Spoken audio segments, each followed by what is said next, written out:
Hello everyone. This week we're going to be learning about Gregor Mendel and different modes of inheritance. So the first thing we're going to talk about is the goals for this chapter.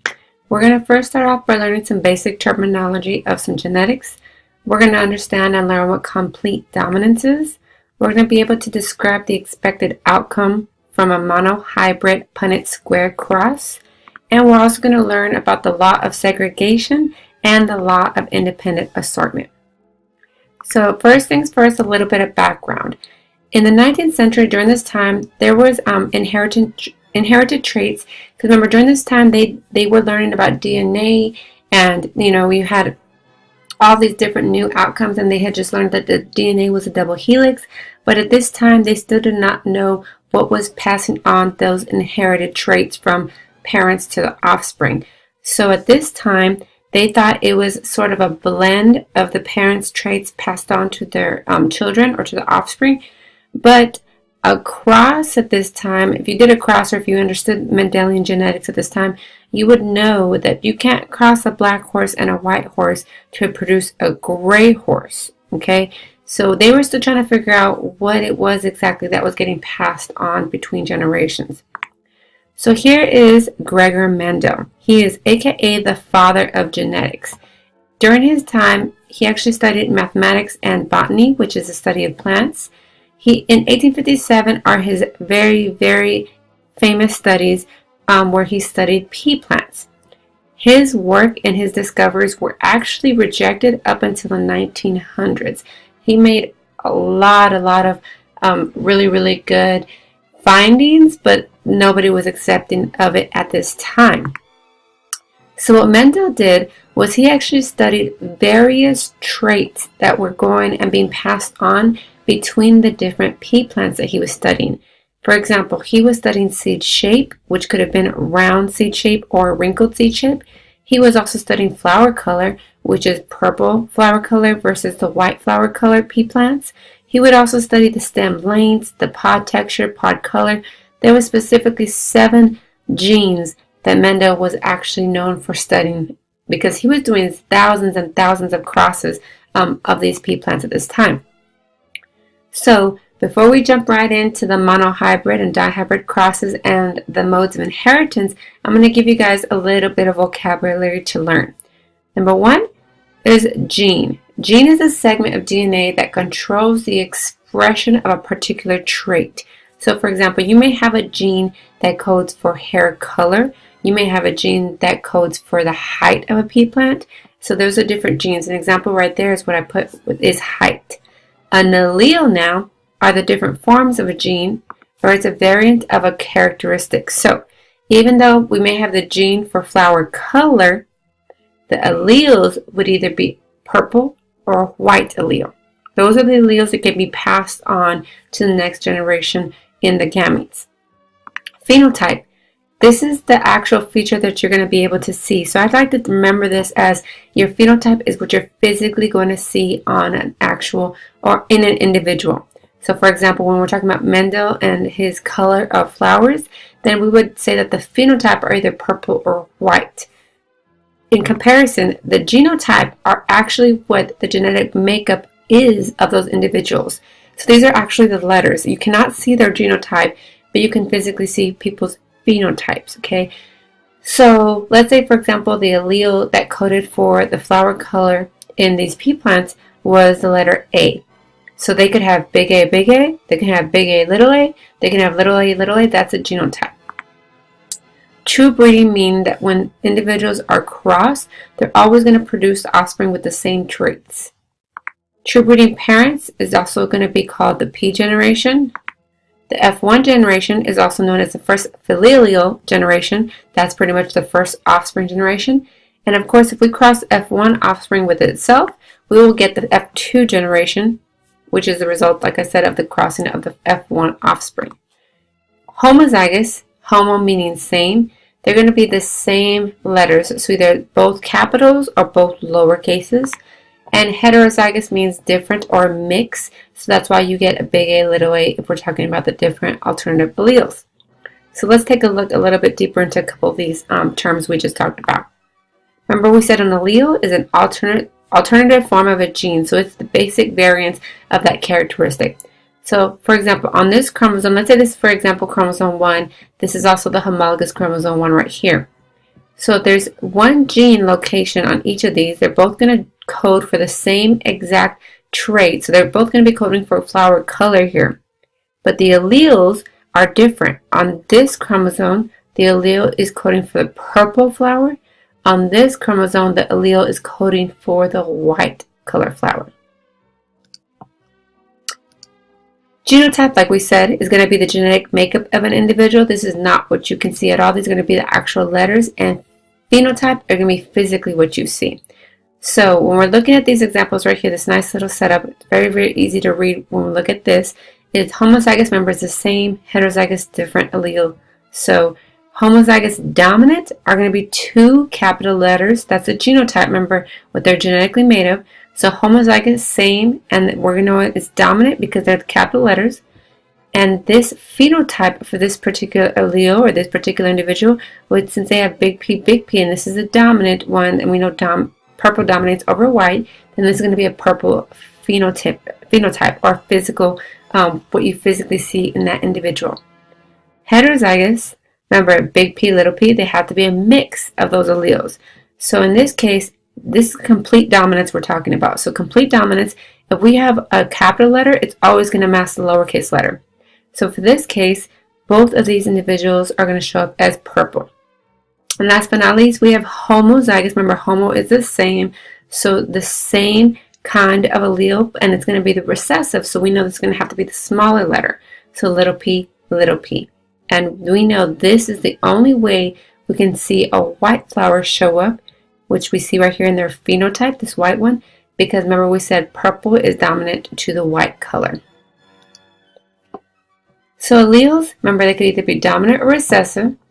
An allele is dominant if it masks the recessive allele paired with it. Or so let's say purple is going to mask the white allele. So we know that purple will always have the capital letter, while white will have the lowercase letter, like in the example we just saw on the last slide. So once again, homo, dominant, big T, homo, recessive, little t, hetero is a mix of them, so big T, little t.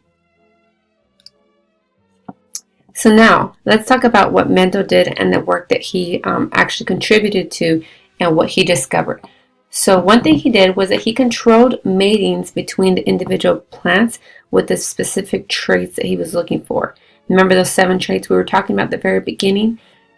So why did he choose pea plants over anything else that he could have been breeding or crossing? Well, number one, they're very, very cheap, they were small, and very easy to grow.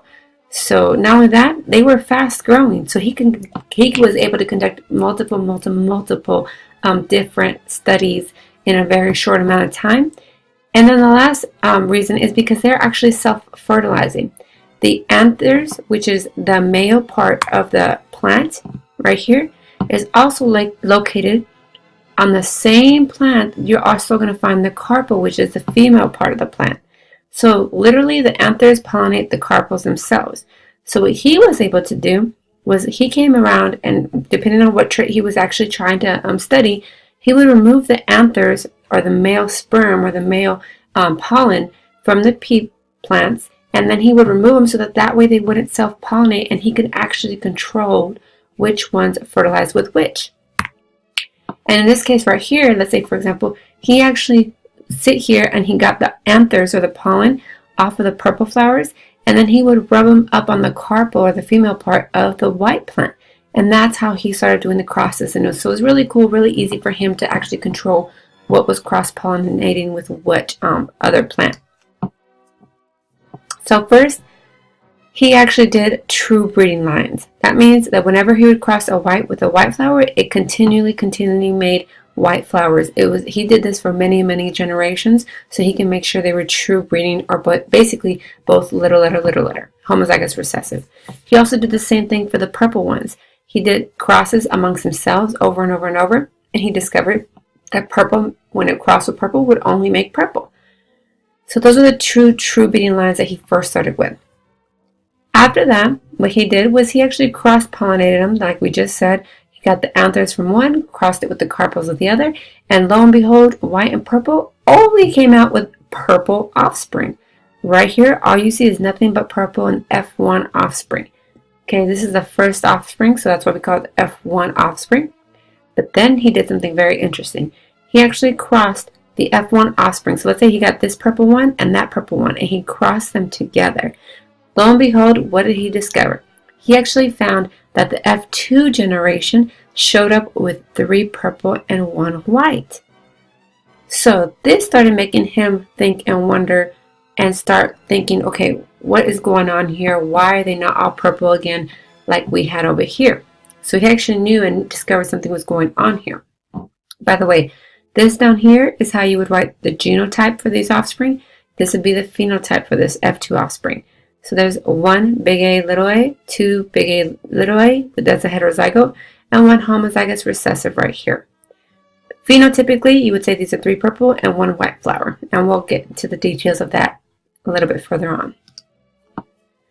So what did Mendel exactly discover? He was the first to discover genes. That's what we call them today.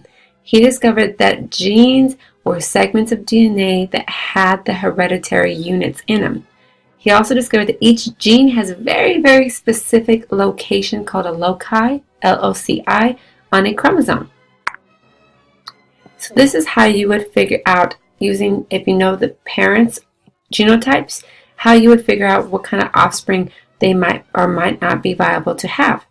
So for example, right here, you have a homozygous dominant male, and over here you have a homozygous recessive female. That's why he has the capital letters, she has lowercase letters. So the gametes that they can produce, remember when they go to the actual egg or to the sperm, they separate out individually. So all you do is you kind of line them up in the Punnett square. So for right here, it's a monohybrid cross. So right here we're talking about 1 trait being crossed. So we're only looking at the flower color here. So big P comes over here, little p comes here. Then we'll do the next one. Big P, little p. You always want to keep the capital letters in front of the lowercase letters so that it's easier to see everything going on. Then we have big P, little p, and lo and behold, all 4 of them are heterozygous at the very end. That's how he came up with that first F1 offspring to be all purple flowers. So I did color code them here so you can kind of see it a little bit easier. So here's my purples, here's my, let's say pretend these are white, I just did it yellow so you guys can follow along. Remember, monohybrid cross is 1 trait that's being crossed. So for example, this case, it'd be just flower color that we're crossing, or that we're crossing the alleles of. Okay, this is actually checking for a dominance relationship between 2 alleles. And for this case, we're looking at purple and white. Which one's dominant? Well, we can see right here, when we cross that purple with this white flower, obviously only purple come up. So we're going to say that purple is a dominant allele in this case. So this is a nice little diagram for you all to follow. Once again, here's the parental, the parents up here. Here's the F1 offspring. So when we cross that big Y with little y for yellow and green, this is going to be, let's say, seed color. Then we came up with a heterozygote, which is this big Y, little y, which would actually show up as a yellow color because yellow in this case is dominant. Then what we did is we actually crossed this heterozygote with the exact same heterozygote of the offspring itself. So what we got was big Y, little y, big Y, little y. When we crossed these, this is what we found once again, just like what Mendel saw, a 3-to-1 phenotypic ratio, or 1 homozygous dominant with 2 heterozygotes to 1 homozygous recessive.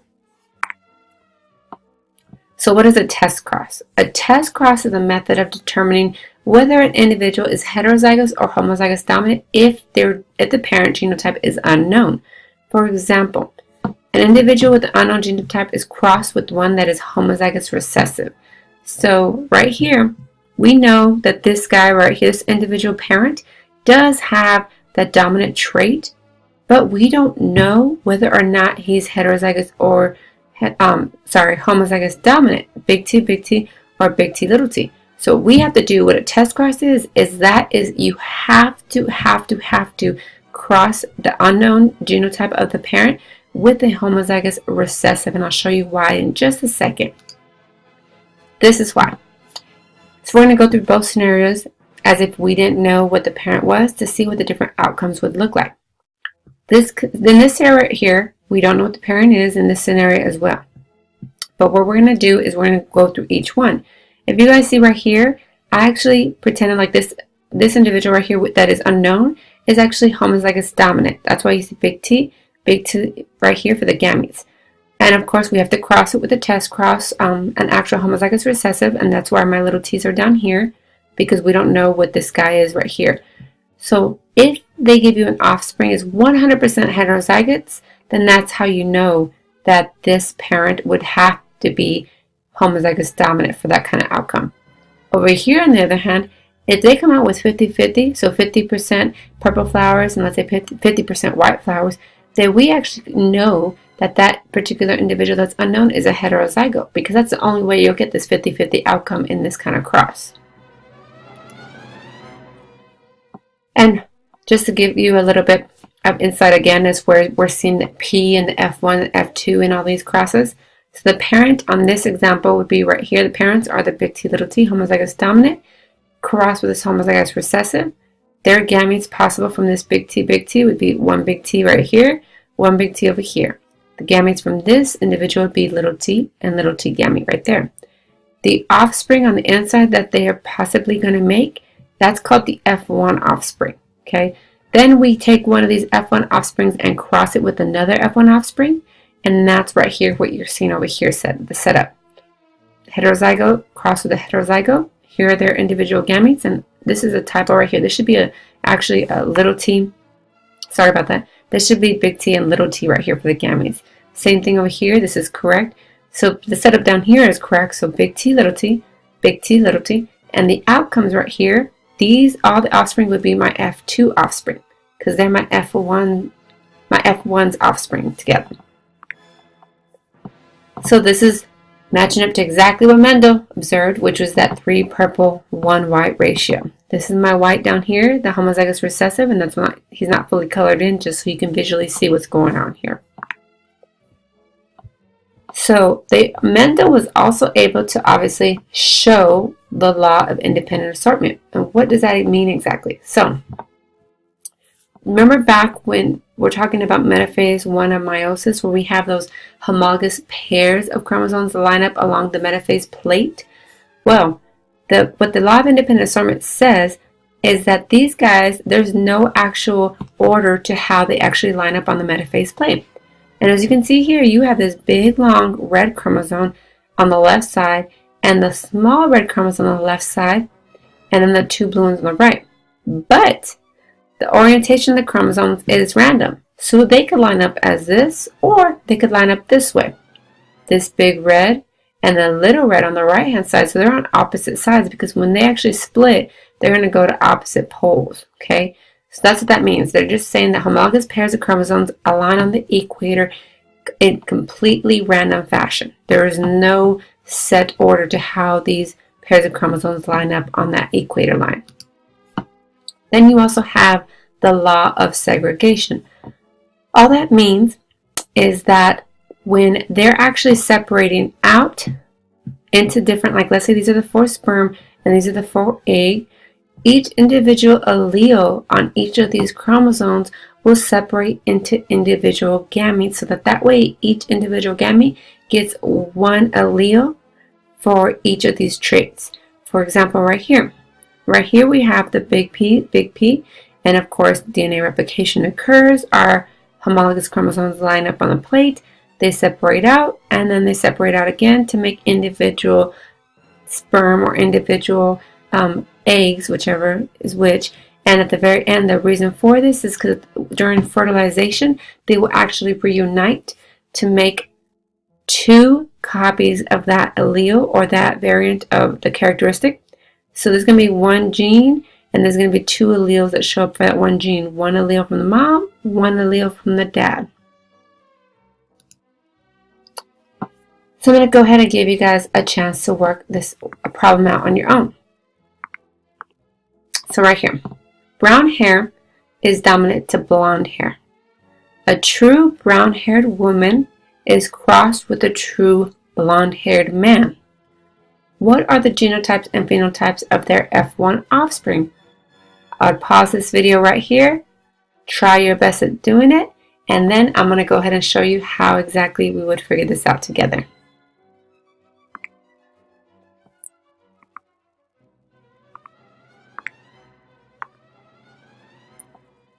Alright, so hopefully you've gotten to a point where you're looking at the setup about like right here. You don't have to use the same letters I used. You can use any letters in the alphabet that you wanted. It should come out the same way. I just used B because we're talking about brown and blonde hair, so I just felt like using B's. That's the only reason. There's no other reason why I chose B. But for example, what we have here, it says a true brown-haired woman. So it's not saying she's a heterozygous. She's a true brown-haired woman. So the only way, and it tell me at the very beginning, brown hair is dominant to blonde. So here's my brown hair is dominant to my blonde hair. And I know that a true brown-haired woman, which would mean she would have to be true, which big B, big B. So here's my true brown-haired woman crossed with a true blonde-haired man. What are the genotypes and phenotypes of their offspring? So here's how I set it up right here. Okay, here's the gametes from this individual. Here's my gametes from that individual right here. After you do the cross, you should get something that looks like this. So what you're going to have is you're going to have a heterozygote, heterozygote, heterozygote, heterozygote. So what does this look like genotypically and phenotypically? Because remember, that's the answer. That's the question we have to answer. The F1 genotype is going to be 4 heterozygotes, and that's why genotype, remember, genetic makeup are the letters. So that's why I put 4, big B, little b. The F1 phenotype, what they physically look like, I'm going to say that is going to be 4 brown-haired offspring. So let's go ahead and recap what we learned thus far. We learned about some terminology in genetics. We now understand what complete dominance is. You can now describe the expected outcome from a monohybrid Punnett square and possibly even go ahead and do a Punnett square successfully. And you know about the law of segregation and the law of independent assortment.